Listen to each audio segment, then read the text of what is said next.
Remember when your parents would pile the family into the station wagon for a quarter chicken dinner at Swiss Chalet? Or when Scott's Chicken Villa was the only place that mattered after Saturday morning hockey practice? These weren't just restaurants.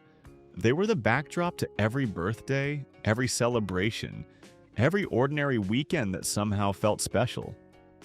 But here's what nobody talks about. What happened to the Canada where these places weren't just surviving, but thriving? And why can't we get that feeling back anymore?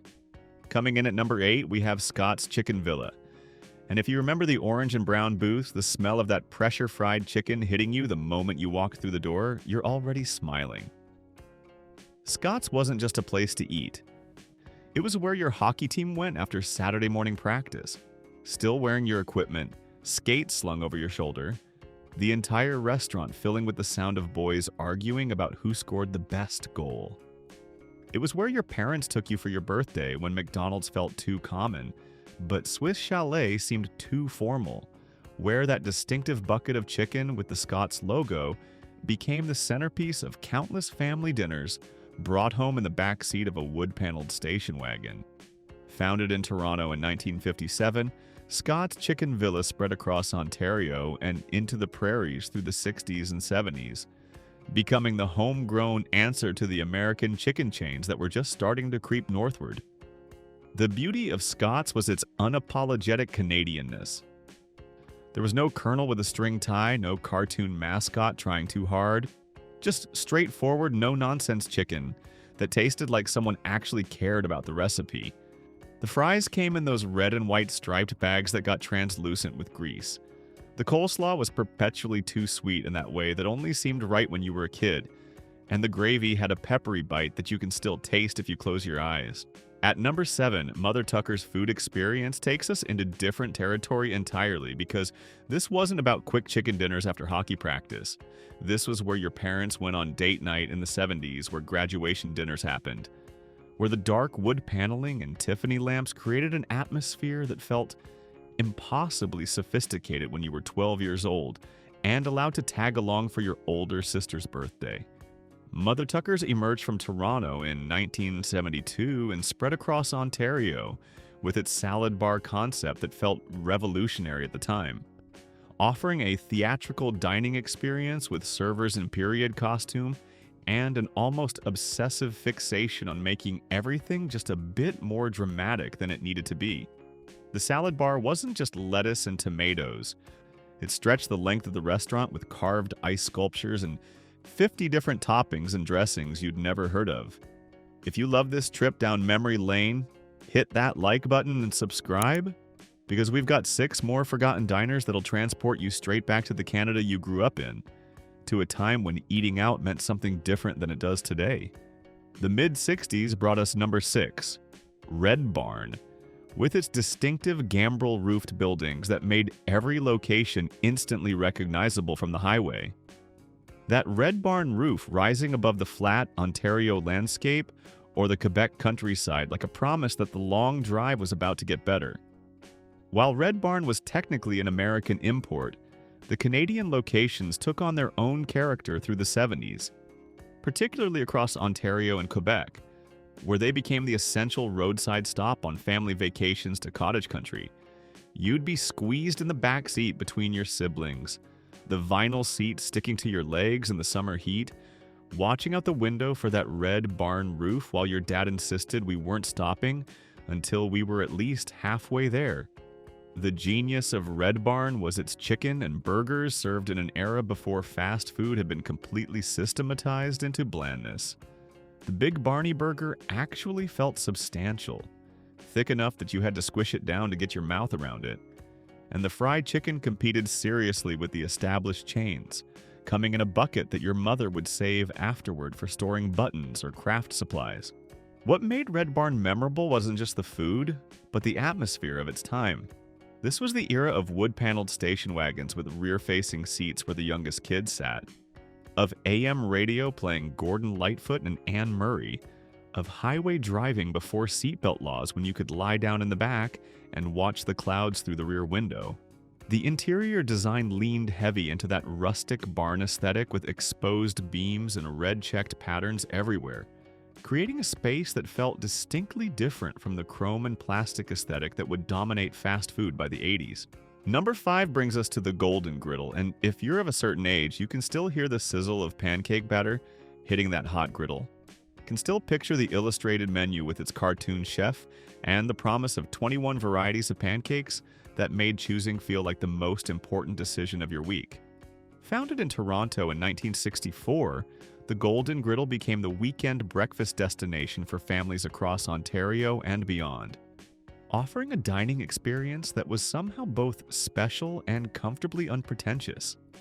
This was where your grandmother would take you on Saturday mornings after swimming lessons, your hair still damp and smelling of chlorine, where the smell of maple syrup and coffee created an atmosphere of weekend leisure that felt earned after a long school week. The booths were always orange or harvest gold vinyl. The waitresses knew the regulars by name and coffee preference, calling your grandfather Hon and knowing without asking that he wanted his eggs over easy. The laminated menus were sticky with decades of syrup. The pages featuring elaborate illustrations of pancake stacks taller than seemed physically possible, with names like the Lumberjack and the Dutch Baby that made ordering breakfast feel like an adventure. At number 4, we have Ponderosa Steakhouse, and this is where the story of Canadian diners intersects with the transformation of how we ate through the 80s and 90s, where nostalgia starts to taste bittersweet because you can pinpoint exactly when things began to change. Ponderosa represented aspirational dining for working-class families in a way that's hard to explain to anyone who didn't live through it. The all-you-can-eat salad bar wasn't just about unlimited food. It was about abundance, about the feeling that your family could have as much as you wanted without your parents wincing at the bill.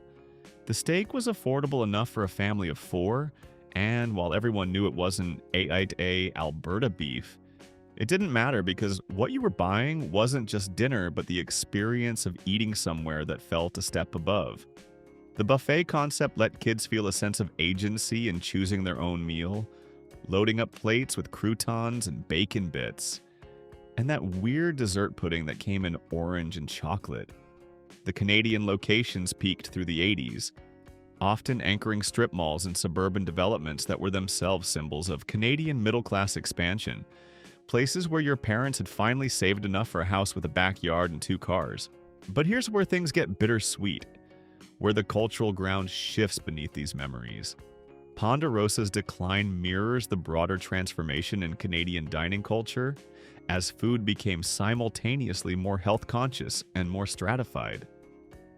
The all-you-can-eat model that once felt generous began to seem wasteful and excessive. The budget steak concept couldn't compete with both higher-end casual dining that was becoming more accessible and the improving quality of fast food that was getting faster and cheaper. Your dad taking the family to Ponderosa was a specific kind of 80s treat, his way of saying the week had been good. That payday meant something beyond just paying bills. The brown decor and Western theming created an atmosphere that somehow felt both dated and comfortable even at its peak, like visiting a relative's house that hadn't been redecorated since 1977. Watching Ponderosa locations close one by one through the 90s and 2000s was like watching a particular vision of Canadian family life quietly disappear. Those strip mall locations becoming shoppers' drug marts and dollar stores, the signs coming down without ceremony or acknowledgement. Number 3 takes us to White Spot. And for Western Canadians, this might seem too obvious to be forgotten, but that's exactly the point. Because White Spot's survival in British Columbia stands in sharp contrast to its disappearance from the collective memory of Canadians elsewhere. Founded in Vancouver in 1928, White Spot pioneered the drive-in concept in Canada and defined West Coast casual dining for generations. The Triple O sauce became a regional obsession, that secret recipe debated and attempted in home kitchens across BC. The Pirate Pock turned children's meals into an experience, the treasure chest box making even chicken fingers feel like an adventure. Coming in at number 2, the keg deserves recognition, not because it's forgotten in the traditional sense, because the keg still operates across Canada, but because what the keg represented has been so thoroughly transformed that the restaurant's current incarnation barely resembles the cultural touchstone it was through the 70s and 80s. Early keg locations were housed in repurposed buildings, often historic mansions or distinctive older structures that gave each location its own character and story. You'd walk into the keg in an old Victorian house in your city, and it felt like you were entering somewhere special, somewhere with history and weight. This was where your parents celebrated anniversaries, where you went for your 16th birthday and felt genuinely grown up being allowed to order from the adult menu, where the salad bar and baked potato were as much a part of the experience as the steak itself. The genius of the keg was its positioning in that sweet spot of Canadian dining culture, where celebration didn't require formality or financial stress. It was nicer than a family restaurant, but far more affordable than fine dining, occupying a middle ground where you could mark important occasions without needing a special savings fund. The transformation of the keg into a more standardized corporate casual dining chain mirrors broader changes in how Canadians eat out. The loss of architectural distinctiveness, replaced by locations that could exist in any suburb of any city. The shift toward predictable atmospheres that prioritize efficiency over character. And at number 1, the most forgotten diner that only true Canadians remember, we have Swiss Chalet. You're thinking Swiss Chalet still exists. It's not forgotten at all, and you're right. Swiss Chalet locations still dot the Canadian landscape. But what's forgotten isn't the restaurant itself. It's what Swiss Chalet meant, the cultural weight it carried, the way it defined a specific vision of Canadian dining that has been so thoroughly eroded that even longtime customers barely recognize it. Swiss Chalet, founded in Toronto in 1954, wasn't just another rotisserie chicken chain. It was the family restaurant, the place where generations of Canadians experienced their first taste of dining out as a regular, affordable ritual rather than a rare event saved for special occasions. The quarters of chicken with that distinctive chalet sauce, the slice of bread for dipping that turned into a sacred ritual, the French fries that somehow tasted different from any others. This was the taste of Canadian childhood for millions of people through the 60s, 70s, and 80s. The restaurants themselves had character, dark wood and Swiss-inspired decor that was more suggestion than authenticity, booths where families squeezed in together, and an atmosphere that was neither fancy nor trying to be, just solidly, comfortably Canadian. What's been lost isn't Swiss Chalet the corporation, but Swiss Chalet the cultural institution. The version that existed before corporate ownership standardized everything, before cost increases transformed affordable family dining into just another option. These 8 diners map the transformation of Canadian dining culture, an era when eating out meant something different, when restaurants had distinct identities tied to their communities. What we've lost isn't just these specific places, but the cultural moment they represented.